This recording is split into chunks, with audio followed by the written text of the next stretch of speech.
Hero heroine ಇರ್ತಾರೆ, ಅವರು ಒಂದು ಡ್ಯಾನ್ಸ್ ಶೋ ಮಾಡ್ತಾ ಇರ್ತಾರೆ, ಸರಿನಾ? ಡ್ಯಾನ್ಸ್ ಶೋ ಮಾಡಾದ್ಮೇಲೆ ಏನು ಅಷ್ಟು ಅವ್ರಿಗೇನು ಅಷ್ಟು ಕಾಂಟ್ಯಾಕ್ಟ್ ಅಂದ್ರೆ ಪರಿಚಯ ಇರಲ್ಲ. ಅದಾದ್ಮೇಲೆ ಡ್ಯಾನ್ಸ್ ಶೋ ಮುಗೀತದೆ. ಮುಗಿದಾದ್ಮೇಲೆ ಇನ್ನೊಂದು ರಿಯಾಲಿಟಿ ಸೋಲ್ ಸಿಗ್ತಾರೆ ಅವರು. ಸಿಕ್ಕಾದ್ಮೇಲೆ ಸರಿ ಅಂದ್ಬಿಟ್ಟು ಶೋ ನಡೀತಾ ಇರ್ತದೆ.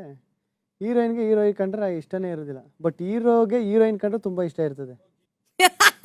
ಅವನ ಹೀರೋಯಿನ್ ಹಂಗಾರೆ ಸರಿಯಾ? ಒಂದ್ ಮೂಮೆಂಟ್ ಅಲ್ಲಿ ಹೀರೋಯಿನ್ಗೂ ಇಷ್ಟ ಆಗ್ಬಿಡ್ತದೆ.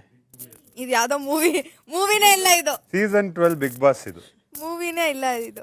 ಬಟ್ ಆ ಹೀರೋನ ಇನ್ನೊಂದು ಹುಡುಗಿ ಲೈನ್ ಹೊಡಿತಾ ಇರ್ತಾಳೆ, ಆ ಹೀರೋ ಆ ಹುಡುಗಿಗೆ ಲೈನ್ ಹೊಡಿತಾ ಇರ್ತಾನೆ. ರಕ್ಷಿತಾ ಏನ್ ಹೇಳ್ತಾ ಕೇಳಿಸ್ಕೊಂಡ್ಯಾ? ಏನ್ ಹೇಳ್ತಾ ಹೇಳಿದ್ರೆ ಅವ್ರಿಗೇನೆ ನಾಚಿಕೆ ಆಗ್ಬೇಕು. ಬೇರೆಯವ್ರು ಹೇಳ್ದಾಗ ಓಕೆ, ಅವನೇ ಅವನೇ ಹೇಳ್ದಾಗ ರಕ್ಷಿತಾ ನಾನು ಕೇಳಿಲ್ಲ ಎಂತ ಹೇಳಿ. ಸತ್ಯವನ್ನ ನೀನು ಅಂತ ಹೇಳ್ತಿಲ್ಲ, ಅವರು ಅಶ್ವಿನಿ ಮೇಡಮ್ ನಾನು ಅದೇ ತರ ರಕ್ಷಿತಾ ಗಿಲ್ಲಿಗೆ ಲೈನ್ ಆಗ್ತಾವ, ಗಿಲ್ಲಿ ಕಾವ್ಯಾಗ ಲೈನ್ ಆಗ್ತಾವನೆ ಅಂತ ಅದೇ ಹೇಳಲಿಕ್ಕೆ ಚಾನ್ಸ್